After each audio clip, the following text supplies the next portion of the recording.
If you wanted to stop Africa from becoming a superpower, you wouldn't have to invent a new strategy. The blueprint has already been written, tested, and perfected over centuries. You'd start by making sure Africa never unites. The easiest way to do that is by keeping people divided along ethnic, tribal, and religious lines. If they ever start working together, remind them of past grievances. Stoke old wounds. Fund separatist movements. Keep border disputes unresolved. Make sure every time they take one step forward, they take 2 steps back because they're too busy fighting each other. You'd install leaders who serve foreign interests, not their people. Find the most corrupt, the most easily manipulated, the ones who crave wealth and status more than progress. Offer them power in exchange for loyalty. If a leader rises who actually cares about Africa, get rid of them. Assassinate them if necessary. But if that's too messy, just destabilize their government and back a coup. If they talk about nationalizing resources, make an example out of them.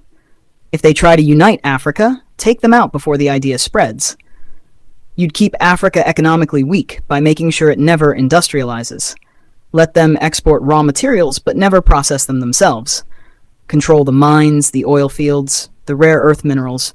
Keep them selling cheap and buying expensive. If a country tries to break free and build its own industries, sabotage it.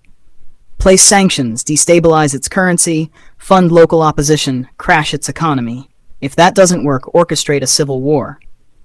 People can't build when they're too busy trying to survive. You'd make sure their education system produces workers, not innovators. Teach them history that glorifies their oppressors. Make them think their cultures are primitive. Their ancestors were savages. Their future depends on foreign approval. Train them to memorize, not to think critically. Keep their best and brightest looking overseas for opportunities. Make them dream of escaping Africa rather than fixing it. Offer scholarships that take their top minds to the West and never encourage them to return. Let the continent keep training doctors and engineers only for them to go enrich other nations. You'd control their narratives. Own their media, control their stories, dictate their image to the world. Make them believe they are corrupt, hopeless, eternally in crisis. Flood their screens with poverty porn and war zones. Show them charity ads that make them believe they are helpless without foreign aid. Downplay their successes. Twist their victories into isolated incidents. If an African country develops a groundbreaking innovation, credit a foreign investor. If an African leader implements a successful policy, frame it as an anomaly rather than proof of competence. You'd make sure they remain dependent. Drown them in debt. Offer loans with impossible conditions. Force them to privatize everything so foreign corporations own their water, their electricity, their land. When they struggle, give them just enough aid to keep them alive, but never enough to make them self-sufficient. Use charities to create a culture of reliance rather than resilience. Make them think foreign intervention is necessary, that they can't solve their own problems, that they always need help from the outside. You'd suppress their military strength.